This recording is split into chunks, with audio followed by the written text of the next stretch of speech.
বারবার বিদ্যুৎ বিভ্রাটে চরম ভোগান্তির শিকার রামনগর ৪ নম্বর রোডের বাসিন্দারা। দীর্ঘ সময় বিদ্যুৎ না থাকায় বুধবার গভীর রাতে ক্ষুব্ধ এলাকাবাসী সরাসরি বিদ্যুৎ দফতরে গিয়ে বিক্ষোভ ও ক্ষোভ প্রকাশ করেন। স্থানীয়দের অভিযোগ, এলাকায় প্রায়ই বিদ্যুৎ বিচ্ছিন্ন হয়ে পড়ছে। রাতের পর রাত অন্ধকারে কাটাতে হচ্ছে সাধারণ মানুষকে। এতে পড়ুয়া, বয়স্ক ব্যক্তি এবং রোগীদের দুর্ভোগ চরমে উঠেছে। একদিকে দফতরের কর্মরত লাইনম্যানদের দাবি, দফতরের পক্ষ থেকে নিম্নমানের বা পর্যাপ্ত মান সম্পন্ন তার সরবরাহ করা হচ্ছে না, ফলে সামান্য সমস্যাতে বারবার বিদ্যুৎ সংযোগ বিচ্ছিন্ন হয়ে পড়ছে এবং স্থায়ী সমাধান করা সম্ভব হচ্ছে না। অন্যদিকে এলাকাবাসীদের অভিযোগ, সমস্যা জানাতে বিদ্যুৎ দফতরের ম্যানেজার অপু পালকে একাধিকবার ফোন করা হলেও তিনি ফোন রিসিভ করেননি। এতে ক্ষোভ আরও বাড়ে।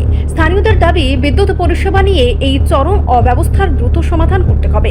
পাশাপাশি প্রয়োজনীয় পরিকাঠামো উন্নয়ন ও দায়িত্বশীল কর্তাদের জবাব নিশ্চিত করারও দাবি জানিয়েছেন তারা।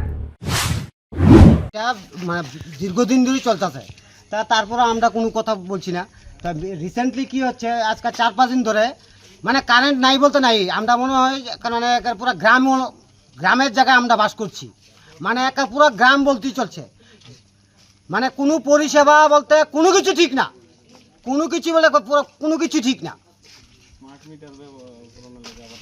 আমরা রামনগর 4 নম্বর বাস করছি না, কোনখানে বাস করছি আমরা এই যে বুঝতে পারছি না।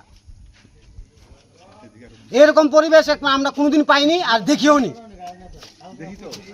প্রত্যেকটা দিন সেরকম ভাবে চলছে।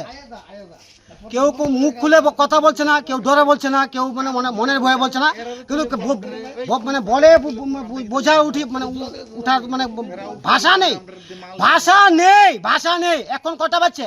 আপনার মোবাইল চেক করুন, আমার মোবাইল চেক করুন, কটা বাজছে দেখাও, টাইম দেখাও। 12টা কত? 12টা 1। কালকে 3:45 সময় বাড়িতে গেছি, 3:45 সময় বাড়িতে গেছি, কারেন্ট এসেছে, আবার সকাল 4টার সময় চলে গেছে। এদিকে ফাইজলামি চলছে নাকি তা?